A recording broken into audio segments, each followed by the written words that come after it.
విద్యా హక్కు చట్టాన్ని పకడ్బందీగా అమలు చేసి నిరుపేద విద్యార్థులకు తగు న్యాయం చేయాలని బహుజన ప్రజాశక్తి నాయకులు డిమాండ్ చేశారు. ప్రైవేటు పాఠశాలల్లో 25% సీట్లు పేద పిల్లలకు ఉచితంగా కేటాయించాలని కోరారు. ఈ మేరకు సీఎం సొంతూరు కొండారెడ్డిపల్లి నుంచి హైదరాబాద్ ఇందిరా పార్క్ వరకు పాదయాత్ర నిర్వహించారు. విద్యా వ్యవస్థపై ప్రభుత్వ పర్యవేక్షణ కరువైందన్నారు. ఇక ప్రభుత్వ పాఠశాలల కుదింపు నిర్ణయాన్ని సీఎం వెనక్కి తీసుకోవాలని డిమాండ్ చేశారు. రాష్ట్ర బడ్జెట్లో 18% నిధులు విద్యకు కేటాయించాలని, లేని పక్షంలో పెద్ద ఎత్తున ఆందోళన చేస్తామని బహుజన ప్రజాశక్తి నాయకులు హెచ్చరించారు. ఈ విద్యా హక్కు చట్టం ఆసరా చేసుకుని అసలు విద్యా వ్యవస్థనే మేము ప్రక్షాళన చేయాలంటున్నాం. దీనికి ఖచ్చితంగా ప్రైవేటు విద్యా సంస్థల్లో అధిక ఫీజులు దోపిడీ. మీరు ప్రైవేటు విద్యను ప్రోత్సహిస్తున్నారు. మేము ప్రైవేటు విద్యా వ్యవస్థను అసలు బంద్ చేయాలంటున్నాం.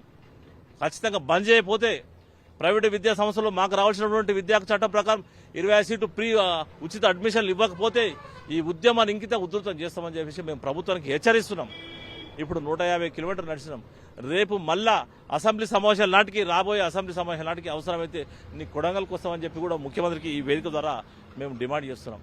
కొడంగల్లో మీటింగ్ పెడతా, దాదాపు 50,000 మందితో నేను కొడంగల్లో మీటింగ్ పెడతా. నువ్వు ఇక్కడ అసెంబ్లీ, హైదరాబాద్ అసెంబ్లీలో కూర్చుంటే నేను నీ నియోజకవర్గం మొత్తం పర్యటించి నీ నియోజకవర్గంలో నేను మీటింగ్ పెడతా అని చెప్పి గౌరవనీయులు మన తెలంగాణ ముఖ్యమంత్రి రేవంత్ రెడ్డి గారికి విజ్ఞప్తి, విన్నపం, హెచ్చరిక కూడా.